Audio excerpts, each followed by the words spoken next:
کرشن چندر کا افسانہ شہزادہ۔ سدھا خوبصورت تھی نہ بدصورت، بس معمولی سی لڑکی تھی۔ سانولی رنگت، صاف ستھرے ہاتھ پاؤں، مزاج کی ٹھنڈی مگر گھریلو، کھانے پکانے میں ہوشیار، سینے پرونے میں طاق، پڑھنے لکھنے کی شوقین، مگر نہ خوبصورت تھی نہ امیر نہ چنچل۔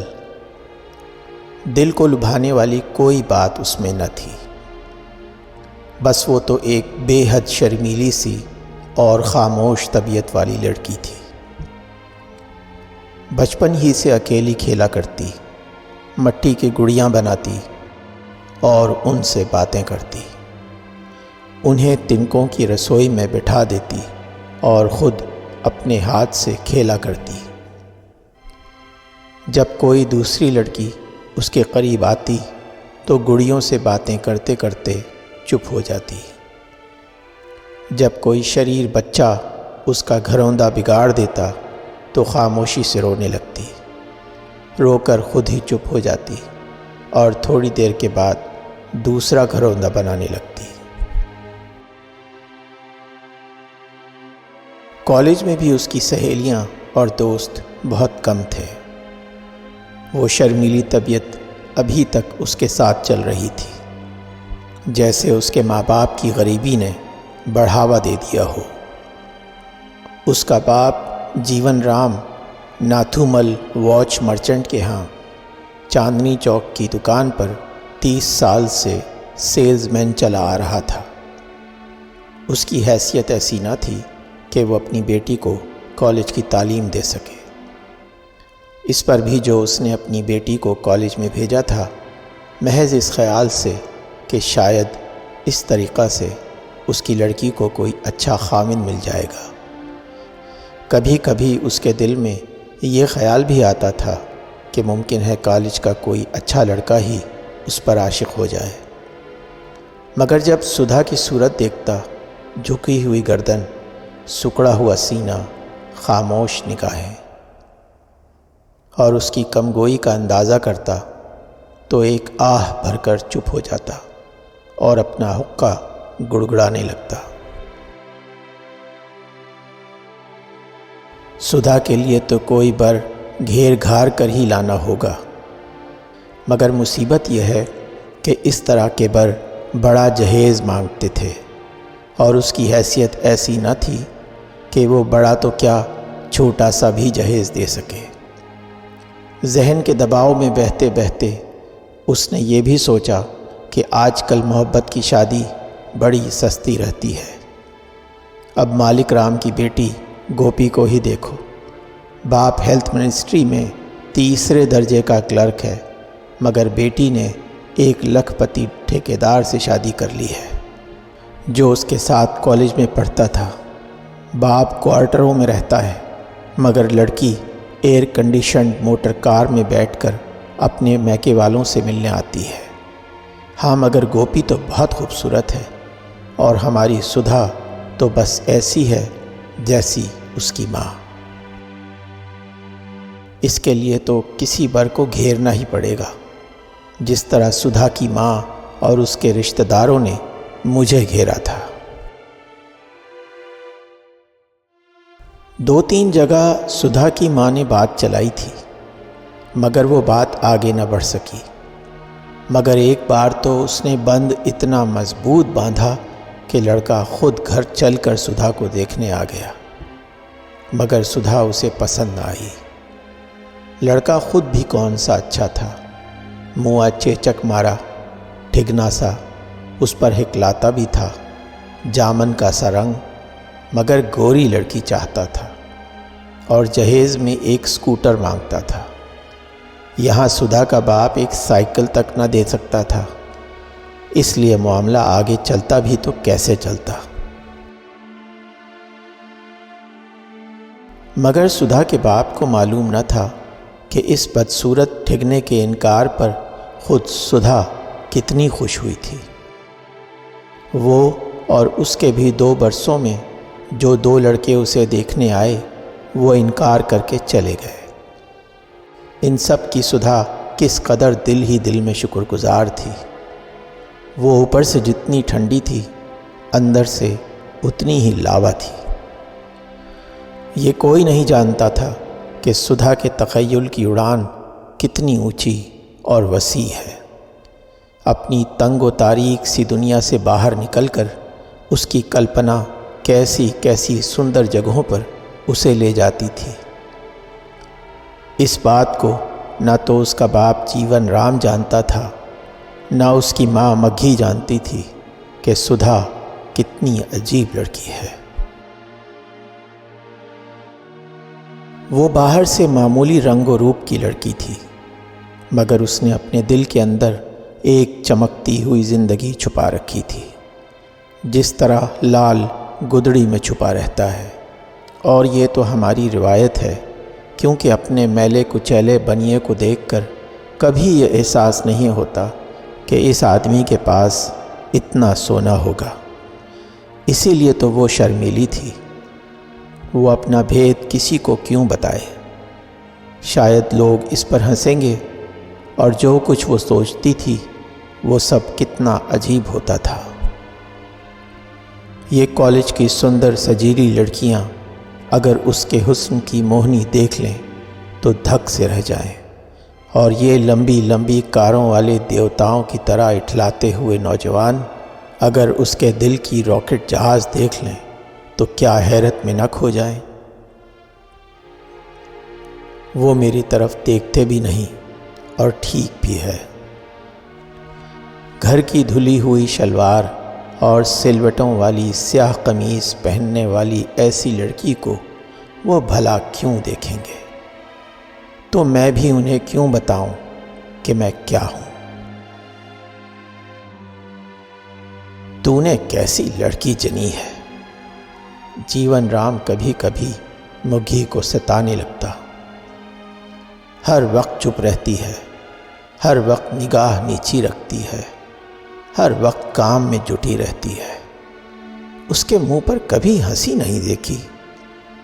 اب کپور صاحب کی لڑکیوں کو دیکھو، ہر وقت پھولوں کی طرح سے مہکتی رہتی ہیں، ہر وقت گھر کو گلزار بنائے رکھتی ہیں، اور ایک سدھا۔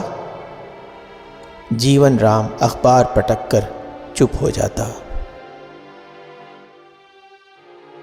مگھی 12 آنے سیر والا بھات اور چنے کی پتلی دال اس کے سامنے رکھتے ہوئے کہتی، ان بچیوں کی بات مت کرو، ان بچیوں کا باپ سپرنٹینڈنٹ ہے، 400 روپے گھر لاتا ہے، میری بچی کے پاس صرف 2 قمیص ہیں، اور کپور صاحب کی لڑکیاں دن میں 2 سوٹ بدلتی ہیں، کبھی یہ بھی سوچا ہے؟ جیون رام دانت پیس کر چپ ہو جاتا۔ اس کے دل میں بہت سے سوال اٹھتے۔ یہ چاول اتنے موٹے کیوں ہیں؟ یہ دال اتنی پتلی کیوں ہے؟ اس کی بیوی ہر وقت نچی کھسوٹی سی کیوں نظر آتی ہے؟ اس کی بچی ہر وقت چپ کیوں رہتی ہے؟ لوگ جہیز میں اسکوٹر مانگتے ہیں۔ بہت سے سوال پتلی دال کے چنوں کی طرح اس کے دماغ میں پھدکنے لگتے،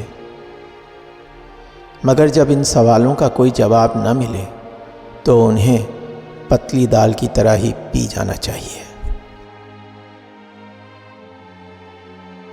FA پاس کرا کے جیون رام نے سدھا کو کالج سے اٹھا لیا۔ میں افورڈ نہیں کر سکتا، اس نے اپنے ساتھی طوطا رام سے کہا، جو سیوا مل وول کلاتھ مرچنٹ کے ہاں نوکر تھا۔ وہ بڑی آسانی سے یہ کہہ سکتا تھا کہ کالج میں پڑھانے کی میری حیثیت نہیں، مگر حیثیت کا لفظ کتنا صاف اور کھلا ہوا ہے، جیسے کسی نے سر پر 7 جوتے مار دیے ہوں، اور افورڈ میں کتنی گنجائش ہے۔ ویسے اپنی زبان میں کبھی کبھی بدیسی اور اجنبی الفاظ بھی استعمال کر لینے سے کتنی پردہ پوشی ہو جاتی ہے، بالکل ایسے جیسے گھر میں کوئی اجنبی آ جائے تو گھر کے لڑائی جھگڑے پر اسی وقت پردہ پڑ جاتا ہے۔ تمہاری بیلا تو ابھی کالج میں پڑھتی ہے نا؟ اس نے طوطا رام سے پوچھا۔ ہاں، طوطا رام من کی خوشی سے چھلکتے ہوئے بولا، اگلی سردیوں میں اس کی شادی ہونے والی ہے۔ لڑکا ڈھونڈ لیا؟ جیون رام نے مری ہوئی آواز میں پوچھا۔ ہاں، طوطا رام کوئل کی طرح کوکتے ہوئے بولا، اس نے خود ہی اپنا بر پسند کر لیا۔ کالج میں لڑکا بڑا امیر ہے۔ جب طوطا رام چلا گیا تو جیون رام نے برا سا منہ بنایا اور طوطا رام کی پتلی آواز کی نقل کرتے ہوئے بولا، اس نے خود ہی اپنا بر پسند کر لیا۔ پھر وہ زور سے فرش پر تھوکتے ہوئے بولا، حرام زادہ۔ 2 سال گزر گئے۔ سدھا اب آصف علی روڈ کی ایک فرم میں ٹائپسٹ تھی۔ وہ پہلے سے زیادہ خاموش، باوقار اور محنتی ہو گئی تھی۔ گھر کی حالت بھی اچھی تھی کیونکہ سدھا گھر میں 100 روپے لاتی تھی۔ دفتر کے کام سے فارغ ہو کر وہ اسٹینو کا کام سیکھنے جاتی تھی۔ BA کرنے کا ارادہ بھی رکھتی تھی۔ گھر کی حالت ذرا بہتر ہونے پر سدھا رام اور مگھی نے سدھا کے بر کے لیے زیادہ اعتماد سے کوشش شروع کر دی تھی۔ وہ سدھا کی تنخواہ میں بہت کم خرچ کرتے تھے اور اسکوٹر کے لیے پیسے جمع کر رہے تھے۔ بہت دنوں کے بعد جیون رام ایک لڑکے کے والدین کو اسکوٹر کا لالچ دے کر گھیرنے میں کامیاب ہوا۔ منگنی کی رقم، بیاہ کا جہیز، جہیز کی نقدی، جہیز کا سونا، ساری ہی ضروری باتیں طے ہو گئیں تو موتی، جو لڑکے کا نام تھا اور واقعی شکل و صورت میں موتی ہی کی طرح سے اجلا اور خوبصورت تھا، اپنی ہونے والی بیوی کو دیکھنے آیا۔ موتی نے گہرے براؤن کا سوٹ پہنا ہوا تھا۔ اس کی سنہری رنگت پر اس کے سیاہ گھنگریالے بال بے حد خوبصورت معلوم ہوتے تھے۔ اس کی قمیص سے کف کے باہر اس کے ہاتھ بڑے مضبوط اور خوبصورت لگتے تھے، اور جب وہ سجی سجائی سدھا کی طرف دیکھ کر مسکرایا تو اندر ہی اندر اس معصوم لڑکی کا دل پگھل گیا اور چائے کی پیالی اس کے ہاتھوں میں بجنے لگی، اور بڑی مشکل سے وہ چائے کی پیالی موتی کو پیش کر سکی۔ موتی چائے پی کر اور شکریہ ادا کر کے بڑی سعادت مندی سے رخصت ہو گیا اپنی بہنوں کے ساتھ۔ دوسرے دن اس کی بہنوں نے کہلا بھیجا، لڑکی پسند نہیں۔ اس رات سدھا نہ سو سکی۔ رات بھر اس کی آنکھوں میں موتی کا خوبصورت چہرہ اور اس کا باوقار جسم ڈولتا رہا، اور رات بھر موتی کے ہاتھوں کا خفیف سا لمس اس کی روح کو گدگداتا رہا۔ لڑکی پسند نہیں آئی؟ ہاں، مگھی غصے سے ساگ کو کڑاہے میں بھونتے ہوئے بولی، اور خود تو بڑا یوسف ہے، اپنی رنگت پر بڑا اتراتا ہے، مگر اپنی پکوڑا ایسی ناک نہیں دیکھتا، اور اپنی حبشیوں جیسے گھنگریالے بال نہیں دیکھتا، اپنی بہنوں کو نہیں دیکھتا۔ ایک تو بھینگی تھی، صفا بھینگی، دوسری پاؤڈر سرخی کی ماری، صورت کی چوہیا لگتی تھی، تیسری کے بال دیکھے تھے تم نے؟ جیسے بنیے کی بوری کے بھوسڑے۔ لڑکی پسند نہیں۔ یہ کہہ کر اس نے اتنے زور سے کڑاہی میں کرچھی چلائی جیسے وہ ساگ کے بجائے اس لڑکے کو بھون رہی ہو۔ سدھا نے محسوس کیا کہ اس کے گھر والوں بلکہ گھر کے باہر محلے والوں اور شاید دفتر والوں کا بھی خیال تھا کہ سدھا کچھ محسوس ہی نہیں کرتی، بلکہ دفتر کے کام کے لیے نہایت مناسب لڑکی ہے، نہ کسی سے عشق کرے نہ کسی کو عشق کی ترغیب دے۔ دن بدن اس کی آنکھیں میلی، ہونٹ سکڑے ہوئے اور چہرہ دھواں دھواں ہوتا جا رہا تھا۔ اس کی صورت ایسی ٹھنڈی اور ٹھس نکل آئی تھی کہ اسے دیکھ کر کسی برف خانے کا امکان ہونے لگا تھا۔ کلرک آپس میں چہمگوئیاں کرتے ہوئے کہتے، جو آدمی سدھا سے شادی کرے گا اسے پہاڑ پر جانے کی ضرورت نہ ہوگی، اس لیے کہ موتی کے انکار کرنے پر سدھا کے دل پر کیا بیتی یہ تو کسی کو معلوم نہ ہو سکا۔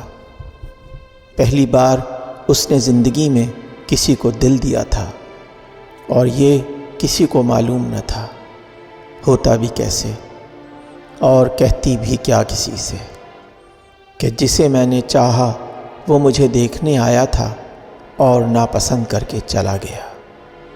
لوگ تو عشق میں روتے ہیں، وہ بیچاری کچھ کہہ بھی نہ سکتی تھی۔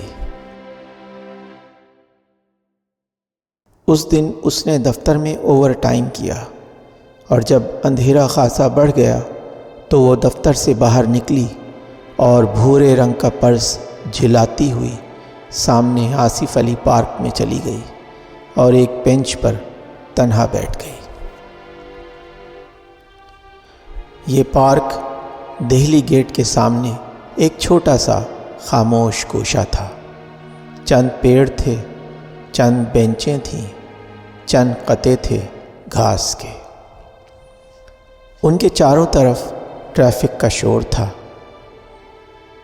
مگر آج یہاں نسبتاً خاموشی تھی۔ سدھا ہر روز یہاں آتی تھی اور آدھ پون گھنٹہ اکیلے بیٹھ کر تازہ دم ہوتی تھی۔ تھوڑے عرصے کے لیے اپنے خیالوں کی لہروں پر دور تک تیرتی ہوئی نکل جاتی۔ اسے تنہائی سے ڈر نہ لگتا تھا، تنہائی اس کا واحد سہارا تھی۔ اندھیرے سے اسے ڈر نہ لگتا تھا، بلکہ اندھیرا اس کا دوست تھا۔ غنڈوں سے اسے ڈر نہ لگتا تھا، جانے اس کی شخصیت میں کون سی ایسی بات تھی کہ غنڈے بھی اسے دور ہی سے سونگ کر چل دیتے تھے، کترا کر نکل جاتے تھے۔ آج اندھیرا تھا اور پیڑ کے نیچے گہری خاموشی۔ پتھر کا بینچ بھی خوب ٹھنڈا تھا۔ چند منٹ تک سدھا خاموشی سے اس بینچ پر بیٹھی رہی، مگر جب اس کی تکان نہ گئی تو وہ اٹھ کر پیڑ کے نیچے چلی گئی اور تنے سے ٹیک لگا کر بیٹھ گئی اور آنکھیں بند کر لیں۔ یکایک کسی نے کہا، تم یہاں کیوں بیٹھی ہو؟ سدھا نے آنکھیں کھولی۔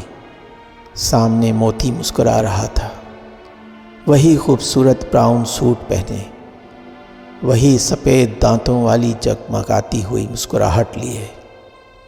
اس کے ہاتھ اتنے ہی خوبصورت تھے۔ سدھا کے حلق میں کوئی چیز آ کے رکنے لگی، وہ بول نہ سکی۔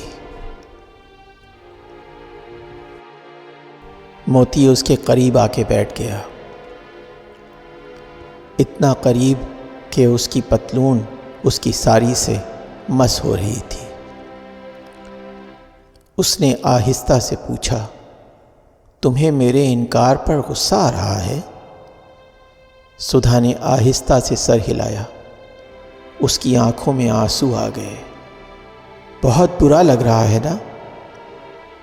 سدھا نے پھر ہاں کے انداز میں آہستہ سے سر ہلا دیا اور آنسو چھلک کر اس کے گالوں پر آ گئے اور وہ رونے لگی۔ موتی نے اپنے کوٹ کی جیب سے رومال نکالا اور اس کے آنسو پونچھتے ہوئے بولا، مگر اس میں رونے کی کیا بات ہے؟ ہر انسان کو اپنی پسند یا ناپسند کا حق ہے، بتاؤ حق ہے کہ نہیں؟ مگر تم نے کیا دیکھا تھا میرا جو تم نے مجھے ناپسند کر دیا؟ کیا تم نے میرے ہاتھ کا پھلکا کھایا تھا؟ کیا میرا مٹر پلاؤ چکھا تھا؟ کیا تم نے میرے دل کا درد دیکھا تھا؟ اور وہ بچہ جو تمہیں دیکھتے ہی میری کوکھ میں ہمک کر آ گیا تھا؟ تم نے میرے چہرے کا صرف سپاٹ پن دیکھا، میرے بچے کا حسن کیوں نہ دیکھا؟ تم نے وہ بات کیوں نہ دیکھی جو زندگی بھر تمہارے پاؤں دھوتے، اور وہ بٹن جو میں تمہاری قمیص پر ٹانکنے والی تھی؟ تم میرے جسم کی رنگت سے ڈر گئے؟ تم نے اس سویٹر کا اجلا رنگ نہ دیکھا جو میں تمہارے لیے بننا چاہتی تھی؟ موتی، تم نے میری ہنسی نہیں سنی، میرے آنسو نہیں دیکھے، میری انگلیوں کے لمس کو اپنے خوبصورت بالوں میں محسوس نہیں کیا، میرے کنوارے جسم کو اپنے ہاتھوں میں لرزتے نہیں دیکھا، تو پھر تم نے کس طرح مجھے ناپسند کر دیا تھا؟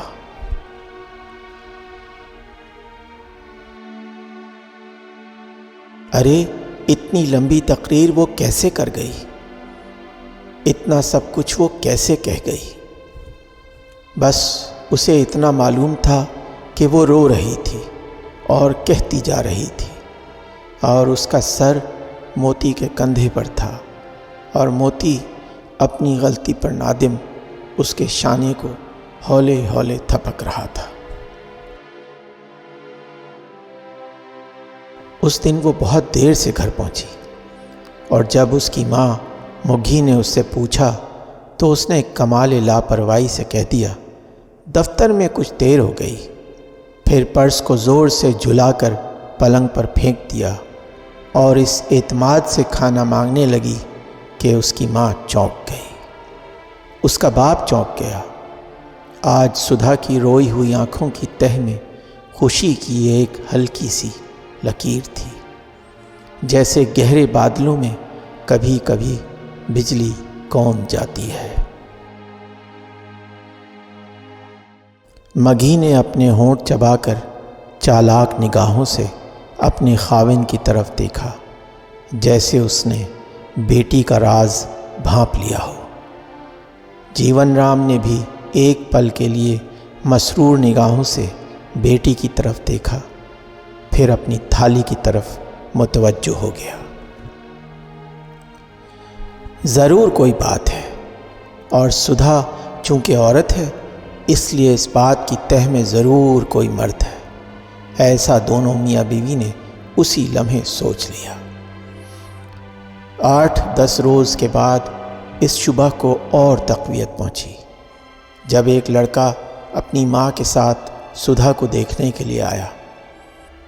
اس لڑکے کی ماں مگھی کی بچپن کی سہیلی تھی، اور کیسے کیسے جتن اور کس کس طرح کے واسطے دے کر مگھی نے اسے شیشے میں اتارا تھا، یہ صرف مگھی ہی جانتی تھی۔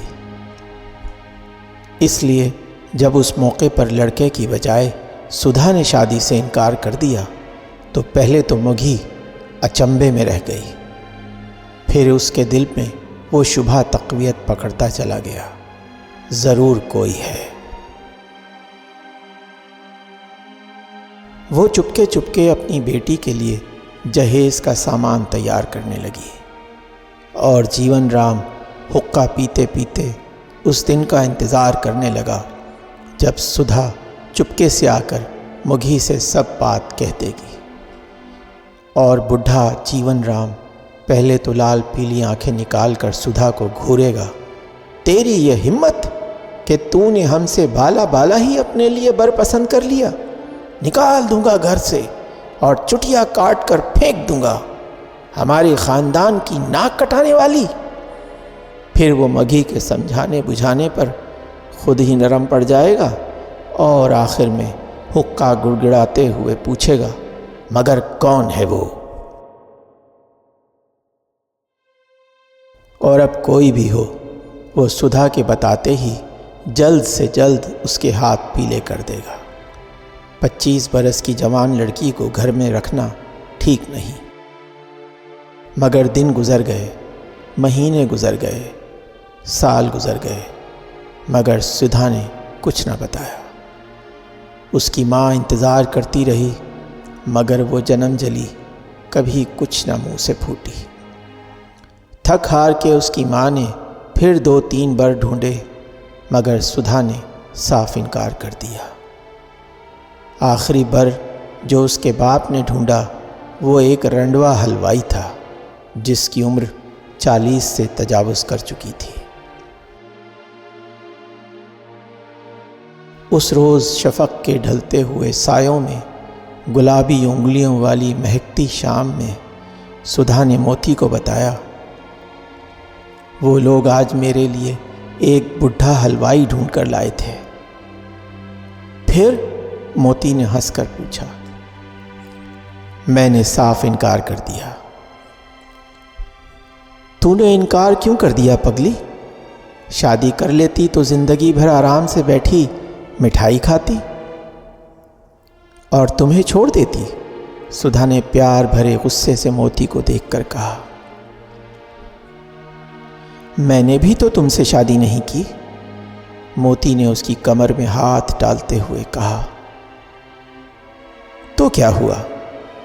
سدھا اس کے گال کو اپنے گال سے سہلاتے ہوئے بولی۔ تم میرے پاس تو ہو، شادی سے بھی زیادہ میرے پاس، ہر وقت میری مٹھی میں گویا۔ موتی ہنس کر بولا، ہاں یہ تو صحیح ہے، میں بالکل تمہاری مٹھی میں ہوں، جب چاہو بلا لو۔ شروع میں تو تم ایسے نہ تھے، سدھا موتی کی طرف چنچل نگاہوں سے دیکھ کر بولی۔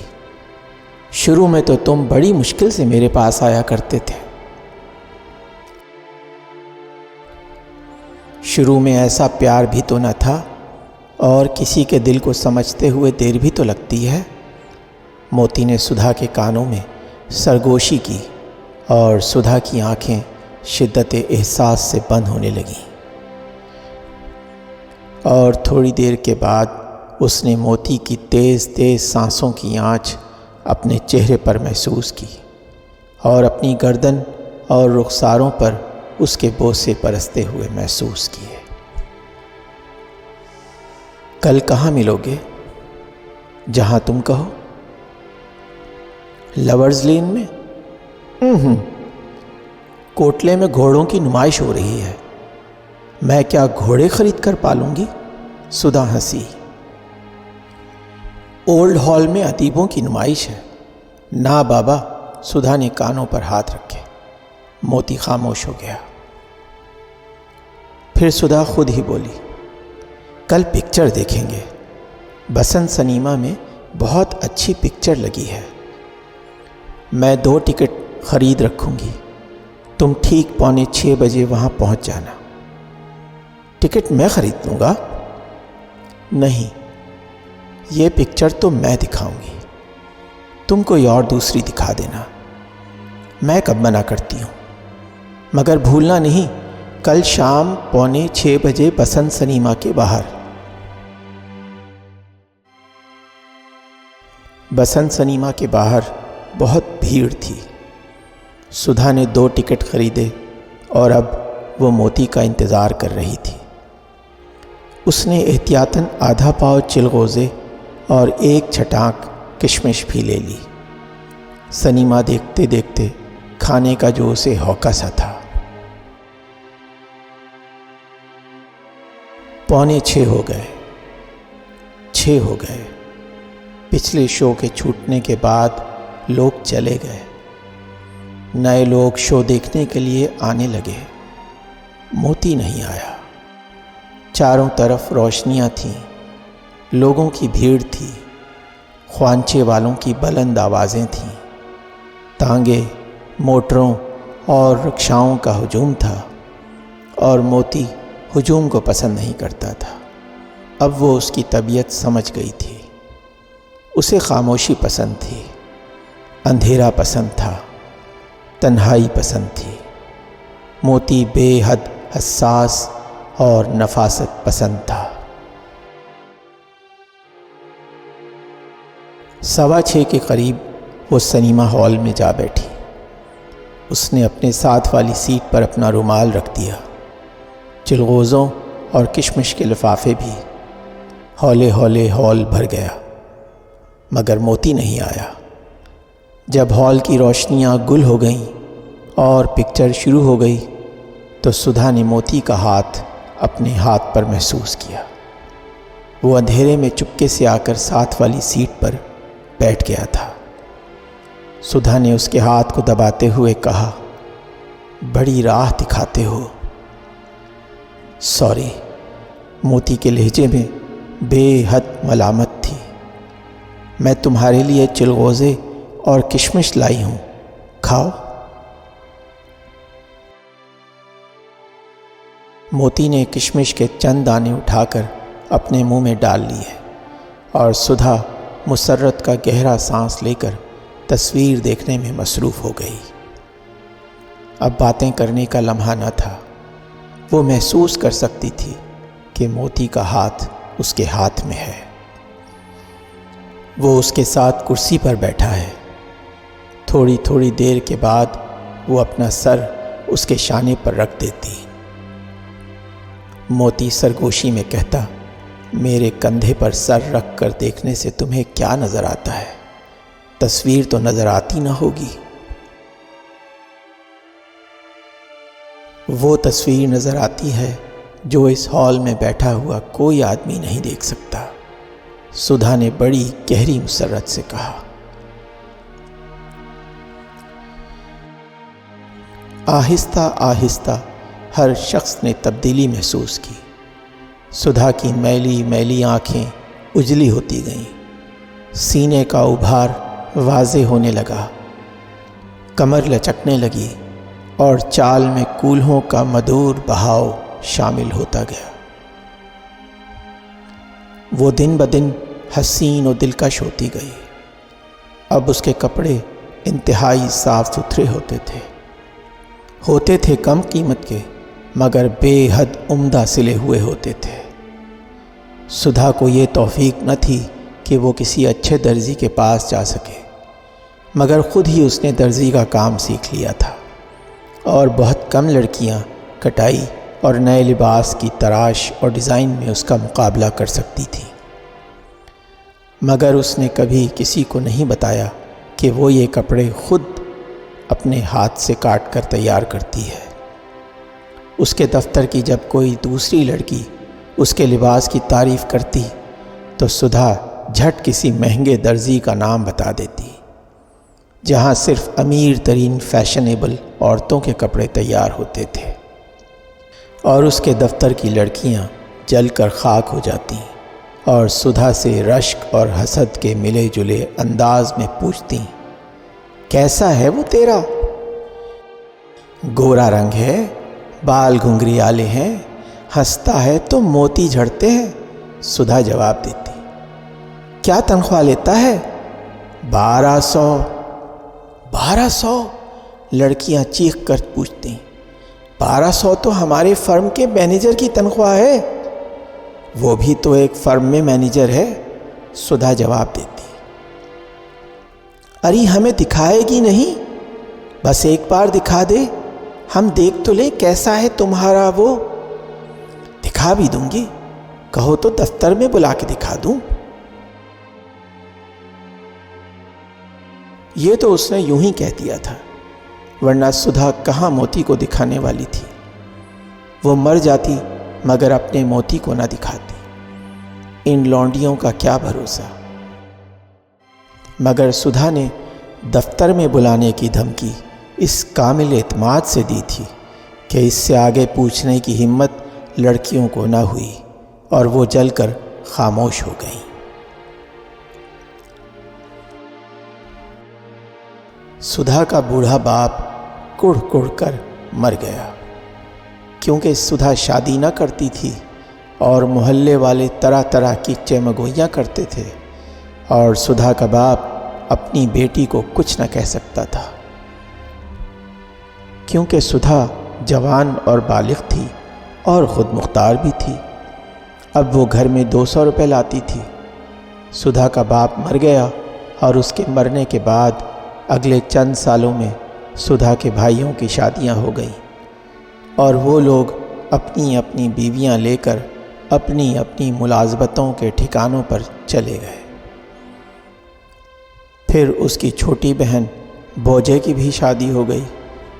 پھر اس کی ماں بھی اپنی بڑی بیٹی کے کنوارے پن کے غم میں سلگ سلگ کر مر گئی اور سدھا اس غم میں اکیلی رہ گئی۔ چند ماہ کے بعد اس نے وہ گھر بھی چھوڑ دیا اور سول لائنز میں ایک عمدہ مکان کی دوسری منزل میں 2 کمرے لے کر پیئنگ گیسٹ کے طور پر رہنے لگی۔ اس کے رہنے کے حصے کا دروازہ الگ سے کھلتا تھا اور اب وہ اپنی نقل و حرکت میں مکمل خود مختار تھی۔ اب وہ 35 برس کی ہو چکی تھی مگر مشکل سے 30 برس کی معلوم ہوتی تھی۔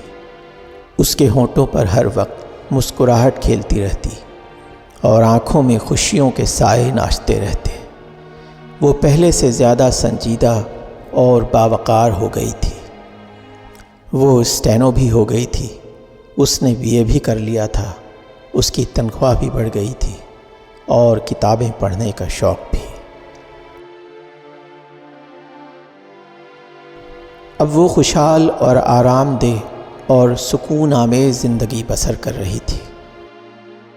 کئی سال سے وہ اپنی مانگ میں سندور بھر رہی تھی اور ماتھے پر سہاگ کی بندیا سجاتی تھی، اور لوگوں کو یہ تو معلوم نہ تھا کہ اس کی شادی کہاں ہوئی ہے اور کون اس کا خاوند ہے، مگر لوگ اتنا جانتے تھے کہ کوئی اس کا ہے جس کے ساتھ وہ اپنی شامیں گزارتی ہے۔ بلکہ لوگ تو یہاں تک کہتے سنے گئے کہ جو کوئی بھی وہ ہے اس کی اپنی کوئی وجوہ ہیں جن کی وجہ سے ان دونوں کی شادی نہیں ہوئی، مگر وہ دونوں ہر شام کی تنہائیوں میں ملتے ہیں، اور جب دنیا سو جاتی ہے اور جب کوئی کسی کو نہیں دیکھتا، جب چاروں طرف نیند غالب آ جاتی ہے، ان غنودگی سے لبریز لمحوں میں کوئی سدھا کے یہاں آتا ہے، ہولے سے دروازہ کھٹکھٹاتا ہے اور خاموشی سے اندر آ جاتا ہے۔ لوگوں نے اسے دیکھا نہیں تھا مگر لوگوں کا خیال یہی تھا۔ وہ سدھا سے کچھ کہتے نہیں تھے کیونکہ سدھا اب ایک سنجیدہ اور باوقار عورت بن چکی تھی، اور جس کے ماتھے پر سندور کا یہ بڑا ٹیکا جگمگاتا ہو اسے کوئی کیا کہہ سکتا ہے۔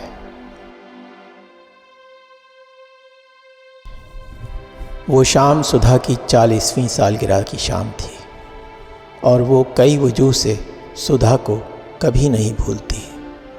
سدھا موتی کو متھرا روڈ کے جاپانی گارڈن میں لے گئی تھی جس پر باغ کے بجائے کسی خوبصورت منظر کا شبہ ہوتا تھا۔ شفق نے چوٹ کھائی ہوئی عورت کی طرح اپنا منہ چھپا لیا تھا اور رات کی سانولی زلفیں افق پر بکھیر دی تھیں۔ ہولے ہولے تارے نمودار ہونے لگے۔ آج سدھا بہت خاموش تھی، موتی بھی چپ چاپ سا تھا۔ وہ اب بھی اسی طرح خوبصورت تھا جیسے جوانی میں تھا۔ اب بھی وہ ہر روز اسی براؤن سوٹ میں آ کر سدھا سے ملتا تھا کہ سدھا کا حکم یہی تھا۔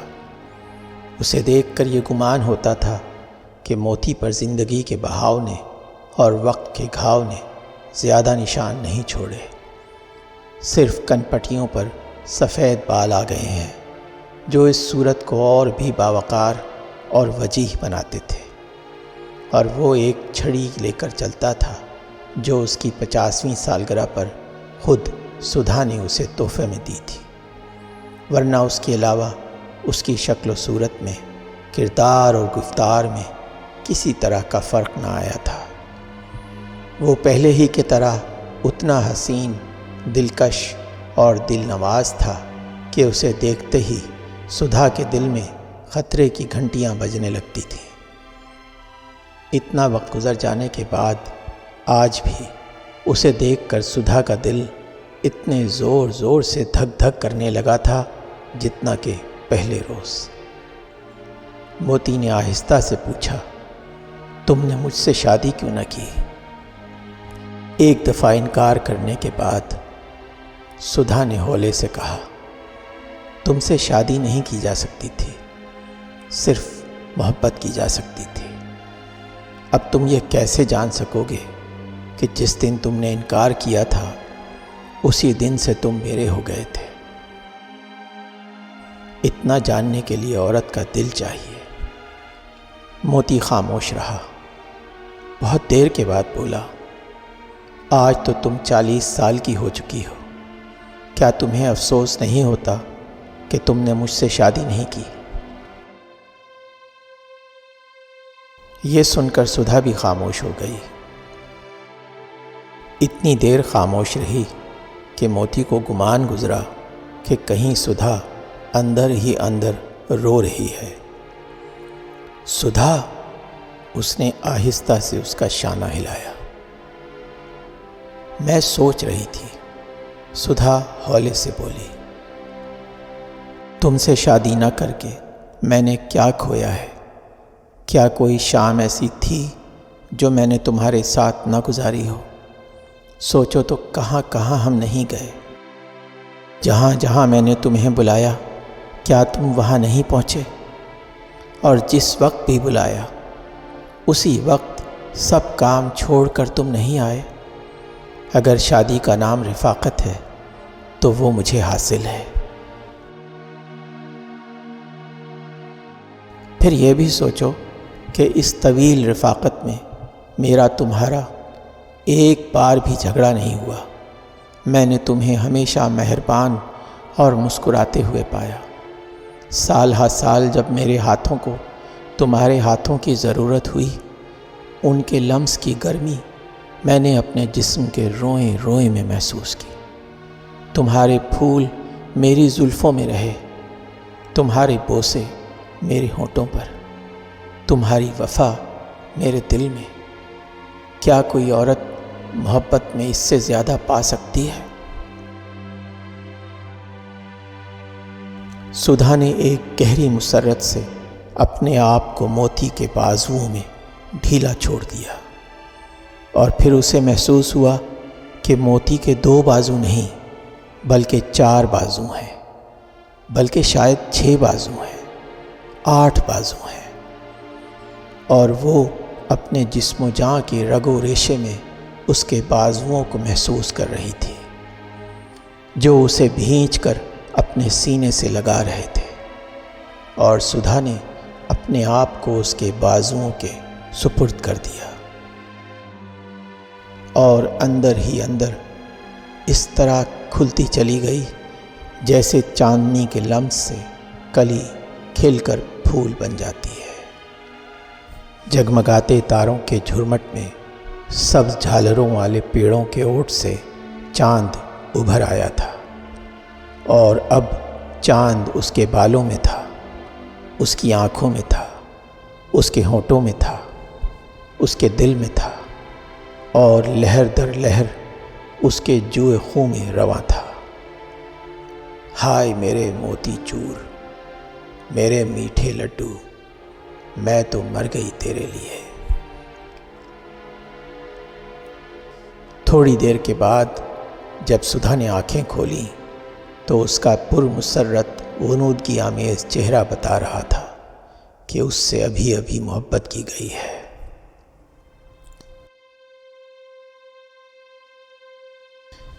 وہ شام، وہ رات سدھا کو کبھی نہیں بھولے گی، کیونکہ وہ رات مکمل تھی اور ان دونوں کی زندگیاں مکمل تھیں، جیسے وقت اور عمر، چاند اور آرزو سب ایک ساتھ ایک دائرے میں مکمل ہو جائیں اور جذبے کی ایک بوند بھی چھلک کر باہر جانے کی ضرورت محسوس نہ کرے۔ ایسے لمحے کب کسی کی زندگی میں آتے ہیں، اور جب آتے ہیں تو اس شدت سے اپنا تاثر چھوڑ جاتے ہیں کہ انسان محسوس کرتا ہے کہ شاید میں اب تک جیا ہی اس لمحے کے لیے تھا۔ شاید کچھ اسی طرح سدھا نے اس لمحہ میں محسوس کیا اور پھر کبھی اس طرح محسوس نہ کیا، کیونکہ اس واقعے کے چند دن بعد اس کے دفتر کا مینیجر تبدیل ہو گیا، اور جو مینیجر اس کی جگہ آیا اسے سدھا سخت ناپسند کرنے لگی تھی۔ ایک تو وہ بڑا بدصورت تھا۔ کسی زمانے میں اس کا رنگ گورا ضرور رہا ہوگا، مگر اب تو پرانے تانبے کا سا تھا، اور موٹی ناک پر مسلسل شراب نوشی سے نیلی وریدوں کا جال سا پھیلا ہوا تھا، اور سدھا کو اپنے نئے مینیجر کی ناک دیکھ کر ہمیشہ گمان ہوتا کہ یہ ناک نہیں ہے، ایک انجیر ہے جو ابھی باتیں کرتے کرتے اس کے سامنے پھٹ جائے گا۔ اس کے گال جبڑوں پر لٹک گئے تھے، آنکھوں کے نیچے سیاہ گڑھے پڑ گئے تھے، سر کے بال اڑ گئے تھے، اور جب وہ بات کرتا تھا تو ایسا معلوم ہوتا تھا جیسے کوئی مینڈک کسی کائی بھرے تالاب کے اندر سے بول رہا ہو۔ عجیب سی گھن آتی تھی سدھا کو اس سے، لیکن مصیبت یہ تھی کہ اب دفتر میں اتنے سال سے کام کرتے کرتے وہ ہیڈ اسٹینو بن چکی تھی، اور اسے دن بھر مینیجر کے کمرے میں رہنا پڑتا تھا، اور اس سے اسے انتہائی کوفت ہوتی تھی۔ لیکن اس سے زیادہ کوفت اسے یہ سوچ کر ہوتی تھی کہ اس نے اس بدصورت انسان کو اس سے پہلے بھی کہیں دیکھا ہے، جیسے یہ صورت جانی پہچانی ہو، مگر کہاں؟ ذہن اور حافظے پر زور دینے سے بھی اس کی یاد نہ آتی تھی۔ دیکھا ہوگا اس مرگھلے کوکناٹ پیلس میں چکر کاٹتے ہوئے کہیں، سدھا اپنے آپ کو سمجھاتے ہوئے کہتی، مگر پھر کبھی وہی مینیجر کسی فائل کو خود اٹھا کر سدھا کی میز پر رکھتے ہوئے اپنے ہاتھوں سے ایسی جنبش کرتا کہ سدھا کا ذہن بے چین ہو جاتا، اور وہ سوچنے لگتی، کون تھا وہ؟ کس سے اس کی یہ حرکت ملتی ہے؟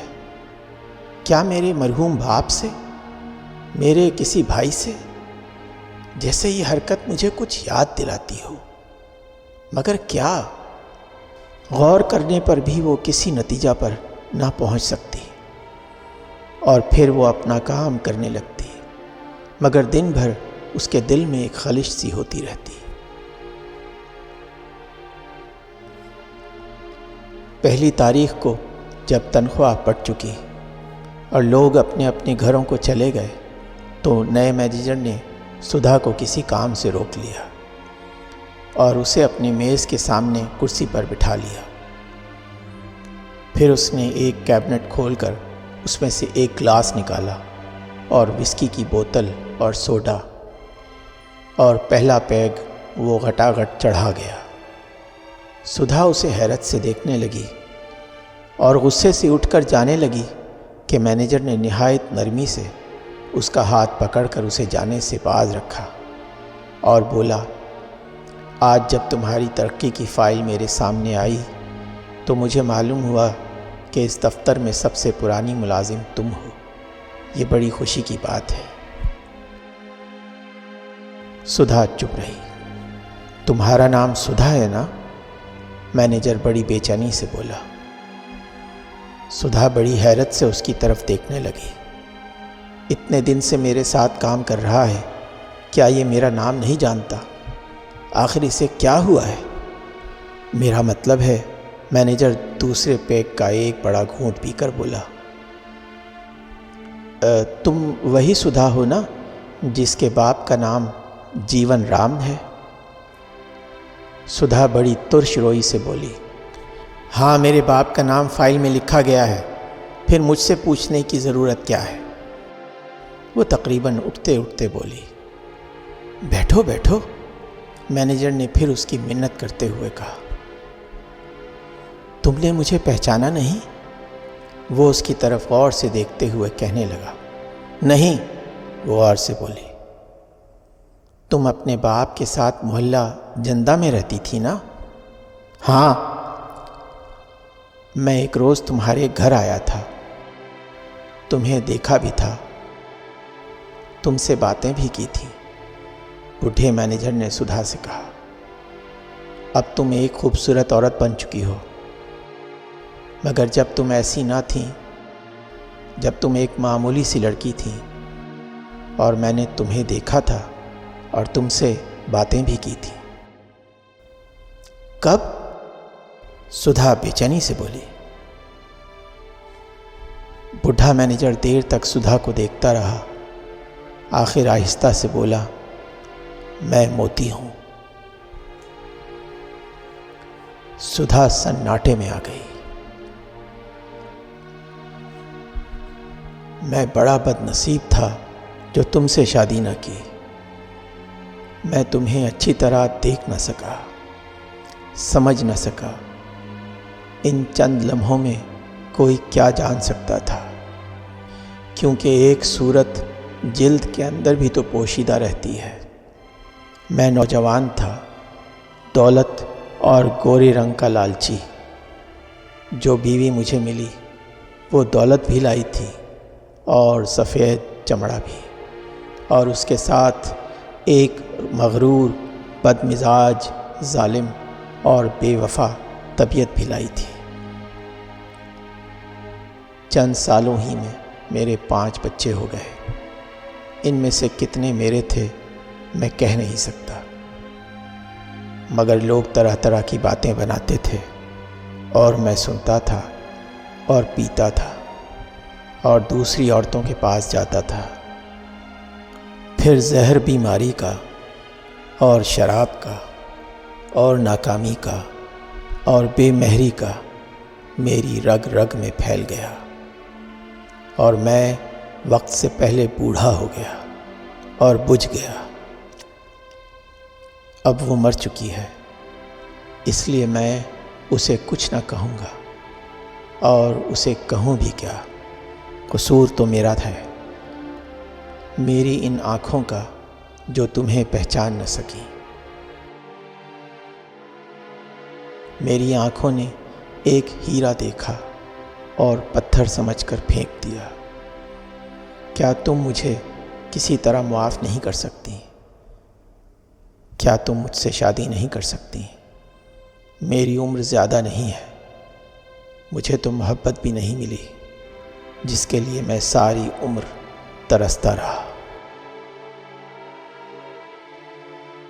وہ کہے جا رہا تھا اور وہ پھٹی پھٹی نگاہوں سے اسے دیکھ رہی تھی، اور اس کی جی چاہتا تھا کہ وہ اس سے کہے، اب تم آئے ہو بوڑھے، بدصورت اور گنجے ہو کر، خوفناک بیماریوں کا شکار، اب تم مجھ سے شادی کے لیے کہہ رہے ہو، مگر میں نے تو اپنی ساری زندگی تمہیں دے دی، اور تمہیں معلوم تک نہ ہوا کہ میں نے اپنی ساری جوانی تمہارے تصور میں کھو دی، اور زندگی کی ہر بہار تمہارے خیال میں گنوا دی، اور شباب کی ہر مچلتی ہوئی آرزو تمہاری ایک نگاہ کے لیے لٹا دی۔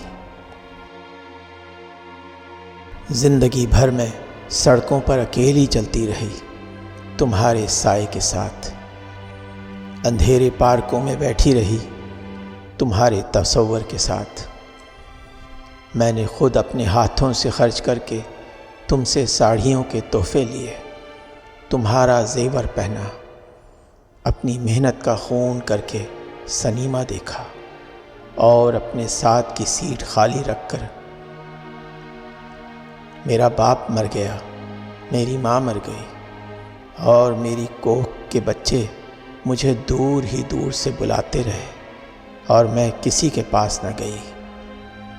تمہارے خیال کو ہرز جاں بنائے ہوئے اپنے کنوارپن کے 40 سال آنکھیں، کان اور ہونٹ بند کر کے تمہاری آرزو میں بتا دیے۔ میں کتنی خوش تھی، کتنی مگن تھی۔ میں نے تو تم سے کبھی کچھ نہ مانگا، نہ شادی کا پھیرا، نہ سہاگ کی رات، نہ بچے کا تبسم، بس ایک تصور، ایک جھلک، ایک عکس رخ یار ہی تم سے مستعار لیا تھا، اور تم آج اسے بھی جہنم کی چتا میں جلانے کے لیے میرے شہر میں چلے آئے ہو۔